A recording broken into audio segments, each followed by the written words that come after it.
Olá! Nesse vídeo você aprenderá o porquê que esse período é denominado de pré-história e se ainda é correto utilizarmos esse termo como se esse fosse um período anterior à história propriamente dita.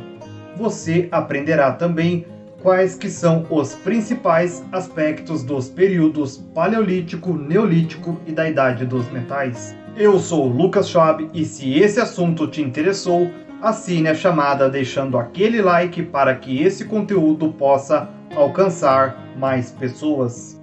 Muitos historiadores denominam o período entre o surgimento da humanidade até a criação da escrita de pré-história.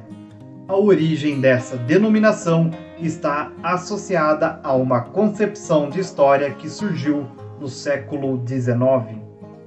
Segundo essa concepção, só é possível recuperar o passado pela análise de documentos escritos.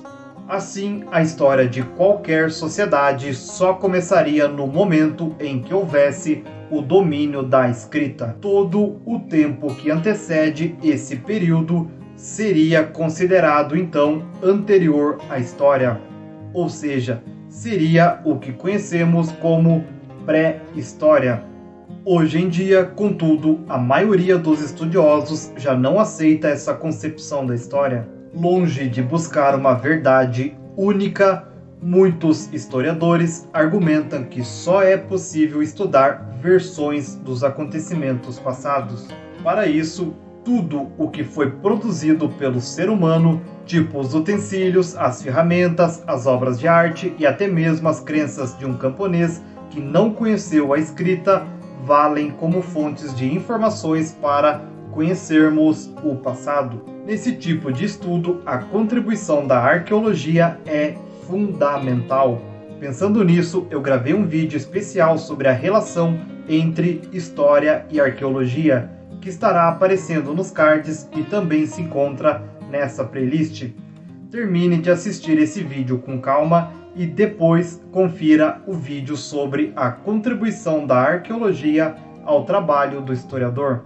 Portanto, voltando ao nosso tema, o termo pré-história deixou de ser excludente, isto é, ele deixou de significar um período da sociedade sem história para denominar um momento do passado no qual os grupos humanos dominaram o fogo, inventaram a roda, criaram a pintura rupestre, a agricultura e as primeiras formas de manifestações religiosas. Para facilitar o estudo dos primeiros tempos da humanidade, os estudiosos costumam dividi-los em 3 períodos, que são o Paleolítico ou Idade da Pedra Lascada, que vai do surgimento da humanidade até 8000 a.C., a Nova Idade da Pedra ou Neolítico, que vai de 8000 até 5000 a.C., e a Idade dos Metais, que vai de 5000 a.C. até o surgimento da escrita, algo que ocorreu por volta de 3200 a.C.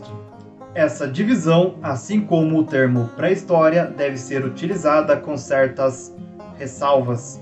Ela foi elaborada com base nos princípios evolucionistas e representa o passado das sociedades em etapas sucessivas. Segundo esse esquema, as sociedades teriam passado pelos estágios de selvageria, barbárie e civilização, cada um dos quais corresponderia a formas diversas de organização social e de domínio técnico-científico da natureza. Na concepção evolucionista, os grupos humanos nos estágios selvagem e bárbaro teriam tido cultura, mas não civilização.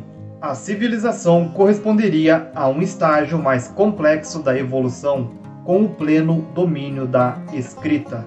As etapas da história representadas por essa concepção foram elaboradas com base no estudo do passado de sociedades europeias. Com isso, as transformações dessas sociedades passaram a ser o modelo que serve de referência para avaliar todos os outros povos. Espera-se que toda a sociedade percorra o mesmo caminho, partindo da selvageria para atingir a modernidade, representada pela sociedade industrial.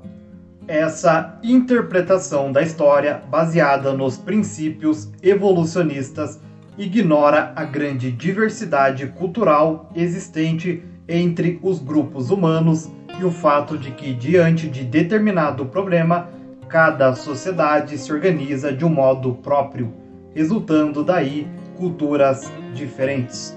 Aceitas as ressalvas e eliminados os preconceitos que a concepção evolucionista envolve, vale reconhecer que essa divisão da história pode nos auxiliar no estudo do passado, servindo de referência temporal na sistematização do conhecimento histórico. O Paleolítico é o mais extenso período da história da humanidade, estendendo-se do surgimento dos primeiros hominídeos até 8000 a.C. Durante essa longa fase da história, a baixa temperatura obrigava os grupos de hominídeos a viver em cavernas. Sem conhecer a agricultura e a criação de animais, eles se alimentavam da caça, da pesca e da coleta de frutos, que os obrigava a terem uma vida nômade. Uma descoberta revolucionária nesse período foi a descoberta do fogo. Restos de antigas fogueiras num sítio arqueológico em Israel indicam que o ser humano já controlava o fogo há 790 mil anos. Isso significa que a descoberta do fogo é ainda mais antiga, pois, ao chegar a essa região, vindo da África, o ser humano já conseguia controlá-lo. Com o domínio do fogo, os humanos se tornaram mais independentes da natureza, passando a aquecer o ambiente em que viviam e a cozinhar, dentre outras coisas. Já dispunham de instrumentos de osso e de madeira, depois de pedra lascada e marfim. Com as lascas de pedra, fabricavam machados, facas e outros instrumentos cortantes. Por isso, o período é muitas vezes chamado de Idade da Pedra Lascada.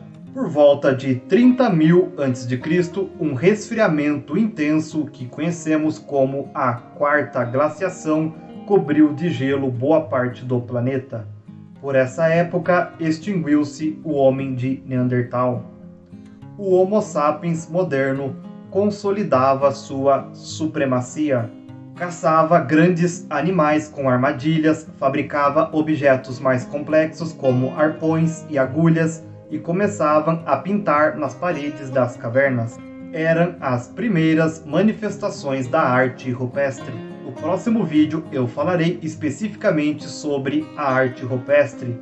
Portanto, se você ainda não é inscrito, agora é a hora.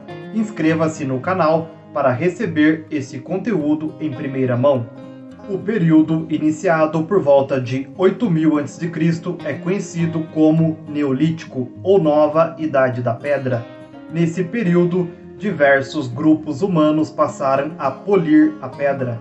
Os instrumentos obtidos com a pedra polida eram muito mais eficazes do que os de pedra lascada. Por essa época, a temperatura aumentou e o gelo recuou.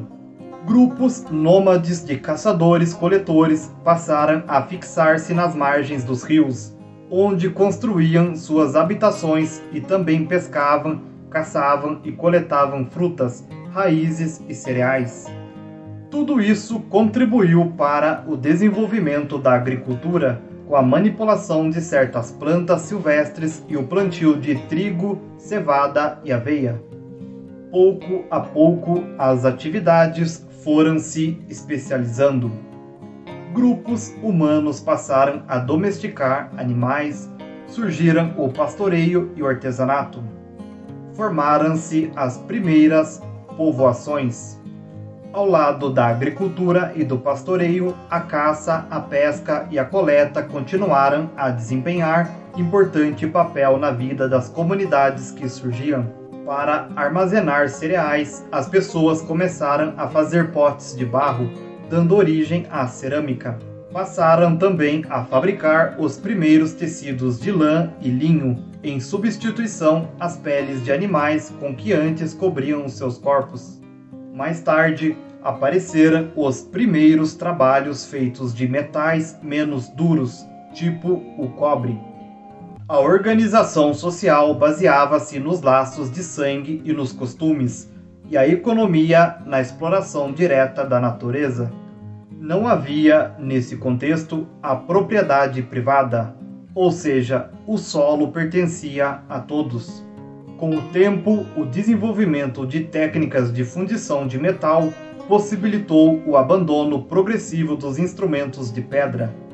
O primeiro metal a ser fundido foi o cobre, seguido do estanho. Fundindo os dois metais em uma liga, o ser humano obteve algo inexistente na natureza, que foi o bronze. Por volta de 3000 a.C., produzia-se bronze no Egito e na Mesopotâmia. Introduzido em Creta, esse metal, criado pela inventividade humana, passou à Grécia e chegou à Península Ibérica por volta de 2500 a.C. Em 1500 a.C., aproximadamente, teve início na Ásia Menor a metalurgia do ferro. O novo metal era mais duro e resistente do que o cobre, o estanho e o bronze.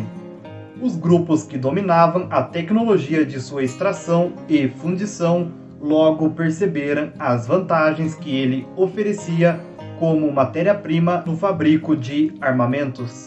Assim, o ferro contribuiu decisivamente para a supremacia dos povos que souberam aperfeiçoá-lo com finalidades guerreiras. Se você é novo por aqui, inscreva-se no canal para receber em primeira mão o próximo vídeo, que será sobre a arte rupestre. E me segue também nas outras redes sociais que estão aparecendo na tela, pois eu estarei postando conteúdos por lá que irão complementar os conteúdos aqui do canal. Comente algo que você acha que deveria ter sido falado no vídeo e que eu acabei deixando sem mencionar. Lembre-se que esse vídeo é uma síntese e que para você aprender mais a fundo é preciso ler. Pensando nisso, eu deixarei 4 sugestões bibliográficas para você se aprofundar no tema. Todos esses livros indicados possuem links na descrição, caso você queira adquirir essas obras em promoção. Sou imensamente grato pela sua atenção até aqui. Nos vemos no próximo vídeo sobre a arte rupestre. Um grande abraço e tchau, tchau!